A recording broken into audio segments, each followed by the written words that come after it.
नमस्कार मित्रांनो, तुमचं माझ्या कुकिंग डायरीज विथ राहुल या चॅनलमध्ये सहर्ष स्वागत. मित्रांनो, आज आपण एकदम झटपट बनणारा तसेच एकदम पौष्टिक आणि पचायलाही हलका असा लाडू बनवणार आहोत. हा लाडू तुम्ही उपवासाला हमखास खाऊ शकता. फक्त 5 मिनिटांमध्ये हा लाडू आपण बनवून तयार करू शकतो. चला तर मग वेळ न घालवता रेसिपीला सुरुवात करूयात. मित्रांनो, हे लाडू बनवण्यासाठी मी इथे थोडेसे शेंगदाणे तव्यावरती चांगले खरपूस भाजून घेतलेले आहेत. अशा प्रकारे चांगल्या रीतीने एकदम ब्राऊन होईपर्यंत हे शेंगदाणे आपण तव्यावरती भाजून घ्यायचे आहेत. आता त्यानंतर अशा प्रकारे मी या शेंगदाण्यांचे सर्व टरफले काढून घेणार आहे. तुम्ही इथे पाहू शकता शेंगदाण्यांचे टरफले आता काढून झालेले आहेत. आता आपण हे शेंगदाणे थोडे थोडे मिक्सरच्या मोठ्या भांड्यामध्ये घालून घेऊयात आणि मिक्सर पल्स मोडमध्ये चालवून या शेंगदाण्यांचं कूट बनवून घेऊयात. अशा प्रकारे आपल्याला कूट बनवायचा आहे. आता राहिलेले हे जे शेंगदाणे आहेत त्याचा सुद्धा मी अशाच पद्धतीने कूट बनवून घेतो. मित्रांनो, आता शेंगदाण्याचं कूट बनवून झालेलं आहे. इथे मी आता गूळ खिसून घेत आहे. तुम्ही पाहू शकता हा अशा प्रकारे गूळ खिसून घ्यायचा आहे. मित्रांनो, आता गूळ सुद्धा खिसून झालेला आहे.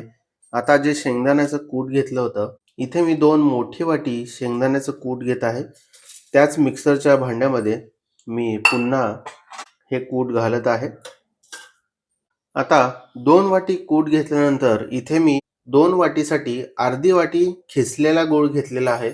आता तो सुद्धा या कुटासोबत मिक्सरच्या भांड्यामध्ये घालूयात आणि आता कुटासोबत हा गूळ आपण मिक्सरला वाटून घेऊयात. तुम्ही इथे पाहू शकता गूळ आणि शेंगदाण्याचं कूट मिक्सरला चांगलं फिरवून घेतलेलं आहे. आता हलकं हे कूट अशा प्रकारे प्रेस करून पाहायचं आहे. जर अशा प्रकारे गोळा तयार होत असेल तर समजायचं आपलं लाडू बनवण्यासाठीचं मिश्रण तयार आहे. आता हे मिश्रण आपण परातीमध्ये ओतूयात.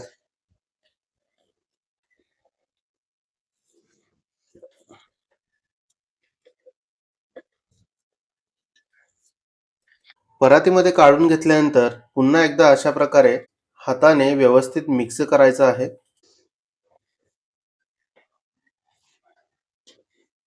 आता आपण याचे लाडू बनवायला घेऊयात. अशा प्रकारे थोडंसं मिश्रण हातामध्ये घ्यायचं आहे आणि अशा प्रकारे याचा लाडू बनवायचा आहे. जसं तुम्ही लाडू वळाल, हे जे शेंगदाण्याचं तेल आहे ते सुद्धा यामधनं रिलीज व्हायला लागेल आणि तेच या लाडूसाठी बाइंडिंगचं सुद्धा काम करणार आहे. फक्त आपण शेंगदाण्याचं कूट आणि गूळ हे 2च पदार्थ वापरून हा लाडू बनवत आहोत. खूप सोप्पा आहे.